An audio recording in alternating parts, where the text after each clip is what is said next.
Good morning, child of grace. I said that was my brother loaned it to me. It was really my son loaned it to me. Need to correct that right off the bat. Well, it was nice of him to loan me such a nice instrument.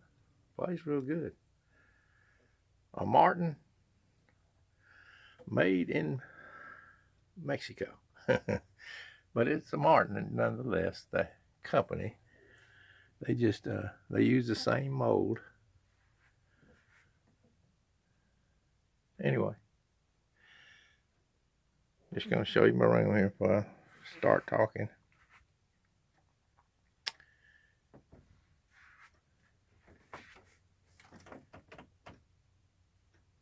Yep. Today I want to talk about one of them I left off yesterday. Well, I left off. Oh, that's my little thing. My little stand I made with the used a whole thing of glue there. I got this little thing from the Dollar Tree. I found this at Big Lots.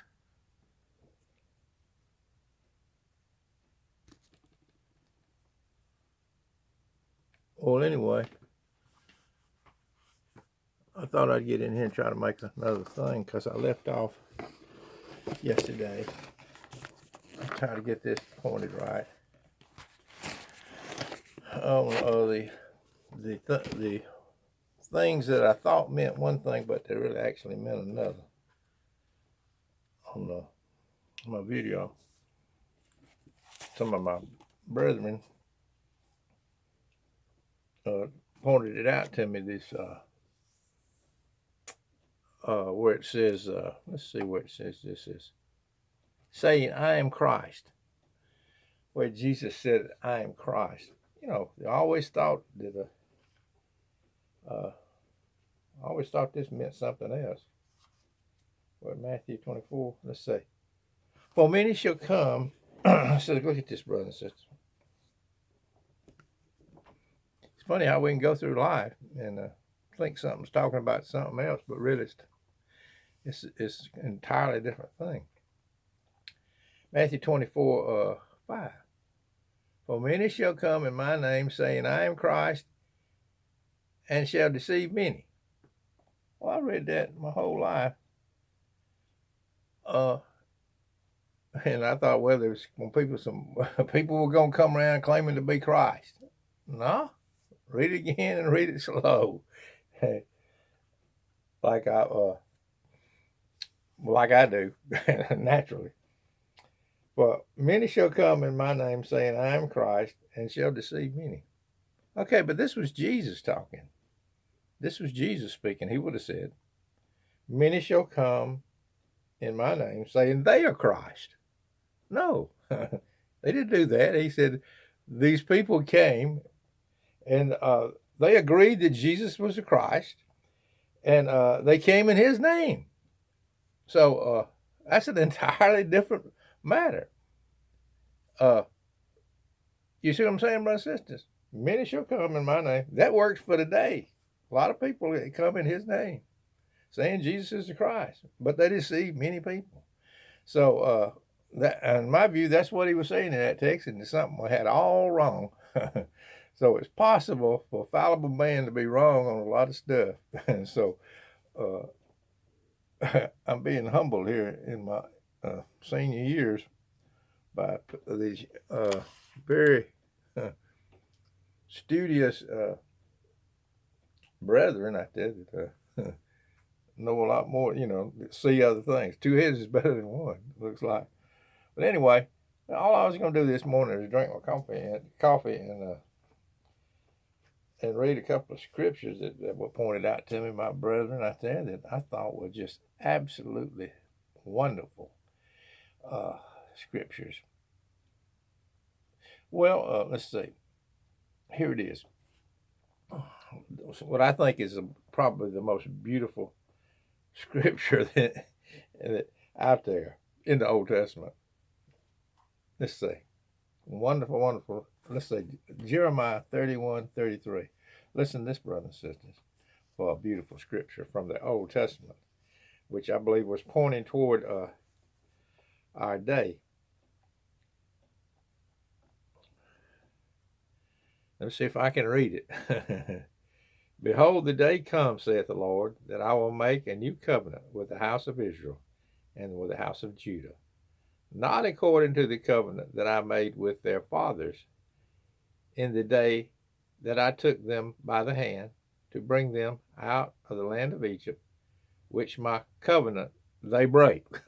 You see what I'm saying? They broke it, even though I was a husband unto them. In other words, he was a faithful husband to them, but they weren't faithful, saith the Lord. But this shall be the covenant. Listen to this, brothers and sisters. But this shall be the covenant that I will make with the house of Israel after those days, saith the Lord. Listen to this. I will put my law in their inward parts and write it in their heart, and I will be their God, and they shall be my people. And they shall teach no more every man his neighbor and every man his brother, saying, Know the Lord, for they shall all know him, from the least of them to the greatest of them, saith the Lord. For I will forgive their iniquity, and I will remember their sin no more. The most beautiful, the most beautiful text in the Old Testament, brothers and sisters, Jeremiah 31:33. And if you look over here to Romans, let me flip over here to Romans, you'll see how it meshes within the New Testament here, where Paul is talking about this new covenant, which is an unconditional covenant, by the way, because we would break it, a covenant that is unconditional. Romans 2 and 14, which another brother pointed out to me that I was searching around for in my head one day. I knew it was over in Romans 2, but I knew it was in Romans 2 and 14. Let's look that up, which is meshes with this, brothers and sisters. Paul's talking about it, 2 and 14. For when the Gentiles, which have not the law, do by nature things contained in the law, these have not the law, are a law unto themselves, which show the work of the law written in their hearts, their conscience also bearing witness, and their thoughts. Anyway, saying yea and nay. You see, brothers and sisters, we have a conscience. God has given us a conscience. He's written his law in our heart. We know when we do wrong all over the world. And that is the gospel to me. That's the gospel to me. He's written it in our hearts. And, of course, if you go by the couple of videos back, I talk about that in my video of how the God populates his heaven. But anyway, just wanted to come and bring those two things right there to you. Saying, I am Christ. No, he would say, they are Christ, say. They would come in his name. They'd come in his name saying, I'm Christ. No, Jesus was doing the speaking, so he would have said, they would come, people come in his name and they would say they were Christ. But no, saying, I am Christ. So they were in agreement that Jesus was Christ, but they deceived many people, which can be translated all the way down to this day. There's lots of people out there claiming to be coming in his name, but they're deceiving people, whether they are his children, whether they're just deceived children of grace, or wolves in sheep's clothing. You know what I mean, brothers and sisters. But anyway, just enjoying my coffee this morning. Thought I'd get in here and share a few things that we thought they meant something else. Let's say, not wanting to be real picky today, but here's another little thought. You ever notice where it says, you hear people all the time, the truth shall set you free. Well, I heard Judge Judy say that the other day on on television. And I thought to myself, it's time to go back and read it again. The truth shall make you free, brothers. It is the way the text reads. And I hear a lot of brethren out there, sometimes they'll say it. And I don't like to be picky or nothing like that. So I just kind of look over it. But if you think about it, brothers and sisters, set you free and make you free are entirely different matters. Make you free, the truth makes you free. It makes you free. We're a new creation. It's a making over. That's an entirely different word of set you free. Set you free entails that you can be tied back up again, you know. So just wanted to put that out there too. Not wanting to be picky because a lot of God's people have used it. I've used it myself, but I quit using it. I started the truth shall make you free because I saw Judge Judy using it. So I said, well, I'm not going to use that anymore. I'm not going to say that anymore because the truth shall make you free. That along, what's another one? On earth as it is in heaven? No, it doesn't say that. In earth as it is in heaven. That's another one we tend to not quote correctly, you know. We're not wanting to be picky here this morning, but just wanted to put up a few things out there that we thought we had it one way, but if we will read it again and read slow, child of grace, it means an entirely different thing. And but anyway, I hope you liked that beautiful verse there where he puts his law in their inward parts. Wow, that's a beautiful saying. Puts his law in our inward parts. You know, we just know when we're doing wrong. We just know when we're doing wrong. I mean, look, before I could even hardly read and never even looked at the Bible, some old boys come down and some boys in the neighborhood came and they wanted us to go downtown and they were going to go in the store and shoplift. These were older boys, you know, in the neighborhood.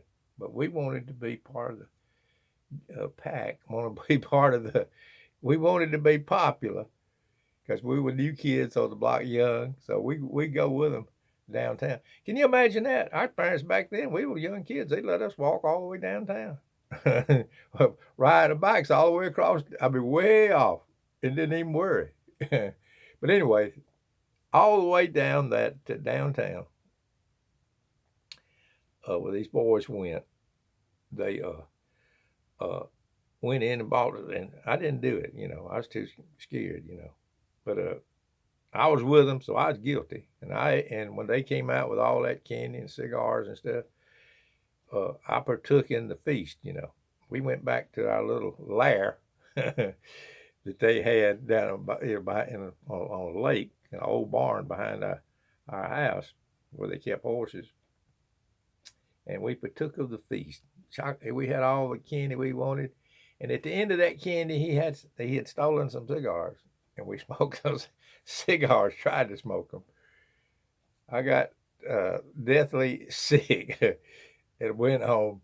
My mother found out about it. I confessed, and all of them got in trouble. But God made sure I got in trouble right on that first time. But I knew all along I was doing wrong. And I didn't even have a good, I wasn't listening to any of them Sunday school lessons anyway. And I didn't know anything about the Bible. So, brother, he writes his law in your inward parts, brother and sister. I'm just putting it out there to you. That's how it works nowadays. And we know him from the least to the greatest. We know him to some measure.